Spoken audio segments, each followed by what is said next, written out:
Hey everybody, it's Chugga Conroy! Welcome back to more Xenoblade Chronicles! Last time, we finished inviting every single potential immigrant to Colony 6. Be they Homs, Napon, High Entia, or Machina, if they can lead a happy life here, they live here now. Not only that, but we finally got 5-star affinity with the Colony 6 area, filling in every star on the affinity chart. Makes me just as happy as it makes them to be living here. This time, for the first time since beginning the aftergame, we are setting out on this path from Colony 6. No, seriously, we are really setting out on the exact path that I was walking on because our next destination is Satoral Marsh at the end of said path. Now, many of you might recall that since Alchemoth was destroyed, or infested with Telethia, well, okay, really the same thing as being destroyed if you're infested with Telethia, many High Entia that did not transform into Telethia fled to the Sororal statues, the High Entia ruins that exist within Satoral Marsh. That is where our next destination is today. Before we get started on that, though, right where we skip travel to is a heart-to-heart that we can view. I know, convenience. Before we view it, I definitely want to switch things over to nighttime. I know many people, myself included, would complain if it wasn't nighttime, so I'm gonna do that. You know, this place doesn't look bad during the day, it's just that nighttime looks so much better that it gives it steep competition. But I digress. We can now view High Entia history. Those statues. Am I right in thinking they are of High Entia origin? They are indeed. These are the Sororal statues. They depict twin goddesses representing order and justice. A treacherous place to erect them. This place was once used for our coming-of-age ceremony. That seems fitting. Potential successors to the throne who came of age were left here. If they survived, they could return to the capital, triumphant. I see, so only the best specimens continued the Imperial line. Ruthless, but effective. That is what I was told, at least. It was probably all just a formality. Of course. Fighting off the Satoral Guardian alone is no easy task. However, I have heard of a former ruler who did see the task through. A half-Homs like you. Very astute, Dunban. Not a pleasant fact, but still true. I find it ironic. Goddesses of order and justice looking down with biased gazes. Still, I can understand why the ceremony was necessary.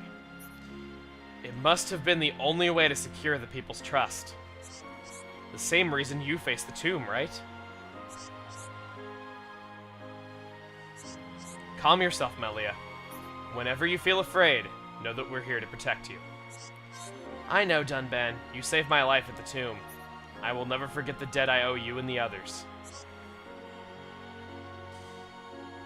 I know that Melia and Dunban have no canon pairing, and they're the only two party members that don't, so maybe this is just me pairing up the only two characters that don't canonically end up with anybody, but I really can't help but say that I like Dunban and Melia together a lot. I really like the thought of that. I mean, they're probably the two closest in terms of maturity with anybody that could be with Dunban. Dunban is experienced in fighting and has a lot of life experience, whereas Melia is more of a ruler, having different types of life experience, and both of them are very seasoned people that have been through a lot, and I just feel like the two of them would complement one another well. That might just be me talking, and I don't mean to, like, fill this video with my, you know, headcanon pairings and things like that, but you know what I mean. Either way, what we're doing here today is that we need to go over by the Oath Sanctuary, just to the south of the Sororal statues. This is going to be the beginning of a long chain of side quests. Think of this like a mini Colony 6, if you will. Basically involving the High Entia that fled from Alchemoth. They pretty much all relate to one another in some way, so think of all the High Entia that I went over shortly before we went off to the Bionis chest, and you'll have an idea of what we're in for. The first High Entia that we're going to be talking to today, though, is right up here. Thank God the thing left us alone. Scarlin. Are you that? Yeah, I am there. Oh, it is you. The High Entia used to hold an Imperial ceremony here. Did you know that? You're only talking to the frickin' Empress of the Imperial line? Okay, well, I know that Melia wears a mask in public, so many High Entia are not aware of what she actually looks like, or that, you know, she has any way of... or that they really have any way of knowing that who she actually is whenever they see her without her mask. But you get what I mean. It's just kind of funny that he's saying that of all people.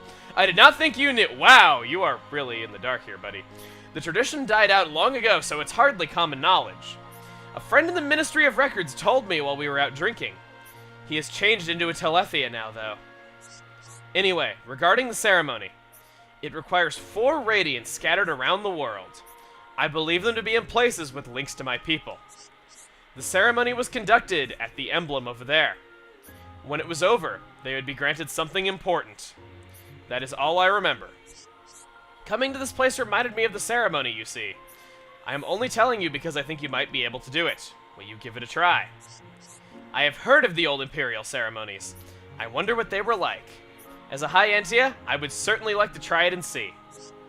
I too am intrigued as a fellow High Entia, but I am unable to travel around the world as you can. So will you do it? Skip travel is a powerful tool, buddy. You wish you had it. The Imperial ceremony. We need to collect 4 radiants from around the world. And those 4 radiants are listed in the log for Imperial ceremony offering. So we got 2 quests here. He does not know what is granted when the ceremony is performed, but it must be truly special. I know you will succeed. Well, this has a lot of world building in it. If you recall, when we first came to Satoral Marsh, we had to collect 4 radiants then as well, and it did indeed open the way to Machina Forest, which is the pathway to Aerith Sea. So we did get a lot of world building between seeing that heart-to-heart now of all times and doing the side quest. We're gonna have to do the coming of age ceremony one more time, and because we've already collected the 4 radiants that were in Satoral Marsh, we just simply will not be able to collect those again, so we're gonna be doing a lot of going around the world in order to do all this. So first off, within that gate is that really short stream that we went through the first time we were here.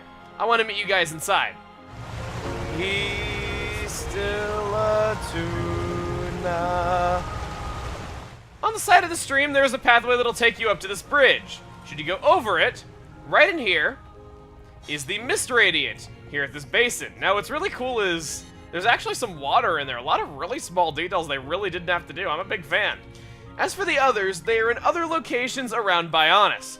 First of which, we need to go to Aerith Sea. Specifically to Central Seal Island.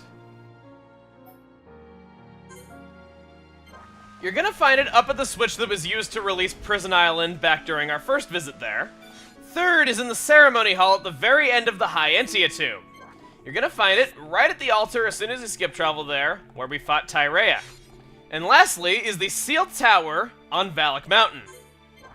Apparently the High Entia were really embarrassed about the Monado getting taken from right under their noses, so they just stuck something else that was red and glowy there, hoping nobody would notice. Let's grab it. We complete the Imperial ceremony offerings. Back to Satoral Marsh with us.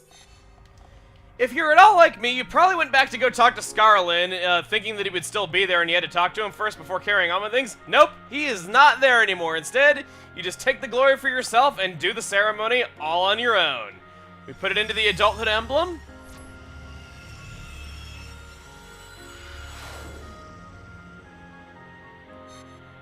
Check it out. There is the Guardian, and my, oh my, how you have grown. Level 86. Yeah, this is kind of why I wanted to wait to do this for a little bit. We are 5 levels below him, but I'm pretty sure we can take him with this party. Now, just as a warning, he can inflict you with Bind. That is part of the reason why I am playing as Melia specifically for this. In addition, it also just works out very nice because she's the one who comments on this quest anyway. Now, I really need to stop attacking, though. I really need Dunban to have that aggro and not me, because holy crap, this thing is actually pretty powerful. Other than that, though, I thought I got inflicted with Bind right when I said it. Oh, Vision! Big Gore 6. Or Big Gore 8. Apparently I had Big Hero 6 on the mind there. Dunban, if you could draw the aggro, that'd be very nice. I'm kind of gonna die, please. Dunban, he's inflicted with Bind. Okay, there we go. Dunban, please draw the aggro. Please draw the aggro. Guys! Wow, thank God for my unbeatable gems. Guys, I could really... I am in the water! I am in the water! You know what? Do the dang chain attack. I need to heal. And Charlotte... Oh, actually, no, I don't need to heal. Melia, where are you? Seriously? Melia, you could have attacked him from where you were standing. This is a train wreck.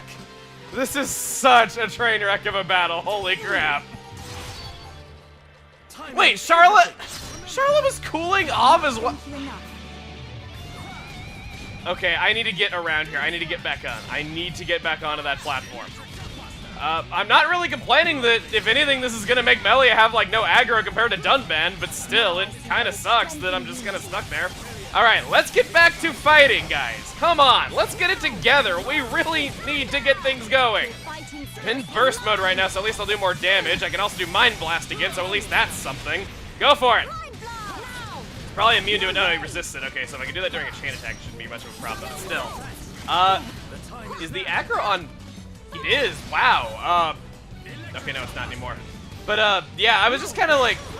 I am really losing my grip here. Holy crap. Okay, I think at this point I can more or less just art spam and be fine because it is almost dead. We have plenty of health. I know Charlotte's tension is down, but I'm right next to her, and I think I'll just encourage her to... I'm bound.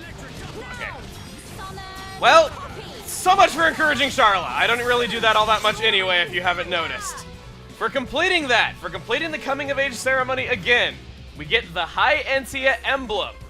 This is a really special item that is going to do a lot of things for us, and we're going to want to take it with us on our journey. Should we open up this chest, get some interesting enough items, but I think I want to talk to Scarlin just to see what he has to say about this whole thing, given that the quest is over. I don't think he really has much of anything important to say, but just in case he does, it'd be kind of weird to, like, never talk to him again after he's like, gee, I'd sure like to know what that does. That's not Scarlin. My friends, my family, I watch as they turn into those things. I never want to see anything like that again for as long as I live. It's understandably so that he feels this way, but it's really strange that you just never talk to him again after that and he has nothing more to say about the Imperial ceremony. But either way, the High Entia emblem. We have that symbol again, just like the one in the High Entia tomb, and now that we have the emblem on us, that symbol reacts to our presence. That lift that didn't work the first time that we came to Satoral Marsh will now function for us, lifting us straight up to the Bionis interior. This isn't really too important as you can just skip travel there anyway, but it is still nice nonetheless that they at least remembered the small detail and it does work for you now, whereas it didn't before. So, pretty much any place where you saw this emblem, there is now something new for you. You're going to want to remember that. That's kind of why I noted it so much during our adventure. So, where exactly are we going off to next? Well, we'll find out in about a minute, because I just realized there was something in Satoral Marsh that we have not done yet, and I'd like to take care of it very quickly before going off. How am I going to get this guy in the shot and not have this camera angle look absolutely terrible? This is about the best I'm going to be able to do, isn't it? So, he mentions that he was at the Silent Obelisk in the fog at night, and he came across a terrifyingly ferocious beast. But I cannot go out and look for food as long as it is around. Challenge! Yeah, it's been a long time since we've seen a challenge quest of any kind, or any sort of generic monster quest. I can't really say I've missed them too much, but the reward for this definitely sounds worth it. So, we need to go over by the Silent Obelisk at nighttime in the fog. See you there. And because even I have a hard time telling when it's foggy and when it's not, I'm overlooking the scenery over by the Silent Obelisk. This is what the fog looks like. We need to go, well, it is foggy, of course, to the northeast of the obelisk. And somewhere around here, please be here. Yes, okay. You're going to see all these green Ferrises, and they're going to be accompanied by the unique monster that we need to hunt. This might be a tough battle, honestly. It's a level 83 unique monster, so I could see you having some trouble with this. I know I certainly probably will. I mean, heck, I don't even have a dedicated healer in this party, and I'm fighting something at least decently under level. All of these green Ferrises have the ability to inflict you with lock-ons, so you are going to need to take them out first before you'll be able to reliably fight the unique monster. So be prepared that you're going to be fighting a lot of different enemies that are all pretty strong. Just be prepared to deal with a large group and you should be okay. Not really the strongest enemies in the world. If you have not done the Replica Minato quest that I've done as of this point, these green Ferrises do indeed drop one of the items that you need for that, so that's definitely a plus. There's nothing around here that can beat us, but we cannot be reckless. Let's not lose our heads, though. What do we get for winning? Final Flicker. I have not learned that art book yet. I believe that's Dunban's, his equivalent of Battle Soul that Shulk has. Okay. So we take care of that. We already got our reward. We don't need to go back and talk to that guy. So, now where are we heading next? We're going to Aerith Sea, specifically to the Ether Plant, where many other High Entia refugees now live. Upon skip traveling here, all you gotta do is turn around and you will find Muriel, the mage that will join our team. Okay, wrong Muriel. But still, you get this gorgeous view of Alchemoth behind her, holy crap. She's asking if we have seen Teelan. Yes, tell Uncle Ricky what is wrong, he can help. I'm really worried. No one I asked knows where he is. I had been asking people until our communications went down. He's just a little boy. I can't stop worrying about him. He must still be an Alchemoth, but there's no way I can go there. Little boy gone missing? That really bad. We have to find him quick. Little boy must be really hungry. Ricky no like being hungry. Exactly. He hasn't eaten for a long time now. I need you to find him as quickly as possible. Please, can you help him? The missing boy. We need to find Teal'c somewhere in Alchemoth. As you recall, skip travel to Alchemoth is disabled, and Alchemoth itself is a very dangerous place. It is basically the nesting ground for the Telethia now. Because you are not able to skip travel with an Alchemoth, I have gotten a lot of people asking me how you are supposed to do this. You're actually just supposed to skip travel to the center gate in Aerith Sea and just step through it, yeah. It's really odd to skip travel to Alchemoth is disabled, yet you can just skip travel to the gate to it. It's really odd. Like, okay. I get why they don't want you skip traveling around inside Alchemoth if there being Telethia everywhere, because it shouldn't be an easy place to traverse. But at least make it so you can just skip travel to the main gate there, because this confuses a lot of people being like, well, I can't go to Alchemoth, just kind of assuming that because the map isn't available to them. But there are Telethia everywhere in here, all of them pretty strong. There are some as high as like level 92 or so, so I would recommend really keeping your wits about you while you are walking through here. Because getting attacked by one of those would definitely be no fun. You really, really would like to avoid fights if at all possible. If you do have to fight them, obviously either attacks are recommended. Shulk's out of Purge is always good. But we're not really here to fight anything. We just want to get through this really eerie city now and go up that escalator going to the far south on the second floor. So long, sucker! I'm getting onto the conveyor belt! Oh, wait. Crap! He's running just as fast after us on the conveyor. Okay, good. He aggroed. I thought he was gonna keep running after us because he was staying within range of us that long. That would be kind of funny. In the southernmost end of the second floor, there is this little alcove right here. Inside it, you will find crying all alone, Teal'c. Muriel asked you to come look for me? She's waiting by the ether planet Aerith Sea? Thank you. I'll go to her. Okay, that bugs me a lot more than anything else. He was trapped in here by some Telethia, and we just tell him to leave, and he's like, okay, I'll go to her. That does not imply that we went with him, and we just met up at the party again when they came back to their original location. Does not imply anything of the sort. We just tell him to leave, and he leaves. We did exactly as you said. Please talk into my fish. Oh, it really does look like she's talking to a dead fish being held by some puppeteer. It's pretty funny, actually. I was beside myself with worry. I cannot take this seriously, how the camera is cropped to look like she's just talking to a dead fish being waved around by somebody off screen. It's like a puppet. Please take this as a token of my gratitude. Okay, at least the conversation didn't go on for long. Well, we rescued Teal'c, put Muriel's worries to rest, get an Ether Protect 6 gem as promised, we get a lot of affinity and a lot of experience, but that's not all. After we have done that, and we switch the clock to daytime, Teal'c is now a permanent resident of the Ether Plant. We can actually talk to him and he will have a side quest for us. If I go there, I might be able to find the documents, but could I really do that on my own? That doesn't sound shady, like he's trying to get into even more trouble after being stuck in Alchemoth all by himself. By a compliment from Ryan. Hey, can you hear me out? My professor told me about something before he turned into a Telethia. He said there's a secret lab somewhere in the tomb. Apparently it was used for some kind of research on the Telethia. Anyway, I was thinking, there might be a way to change everyone back to normal in there. That's what my professor said. But I'm still just a kid. I can't get there on my own. Please, can you help me? A Telethia laboratory. That sounds like the sort of place there might be a way to do it. It's our best hope. If it's there, we should be able to find it. I wouldn't want you to put yourself in too much danger. Naroth hated people being reckless. But it makes me happy to hear you say that. Secret research. We need to collect the Telethia research from the Telethia laboratory in the High Entia tomb.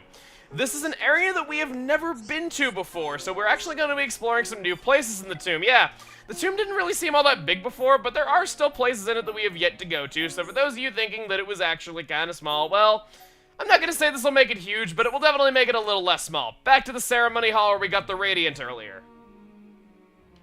Because in the ceremony hall is that same emblem, the one that we saw in Satoral Marsh. By having the High Entia emblem, this will now open for us. We're able to go further than we did in the fight with Tyrea, and upon going inside, this is the Telethia Laboratory. Oh, we got a level up. You might recognize this place. It was in some cutscenes. We saw Lorthia! Oh, jeez, a level 96 unique monster Telethia. I need to get out of here like yesterday. Oh, no. Oh, God, 2 more hits and it's gonna kill me. No. Get out of here!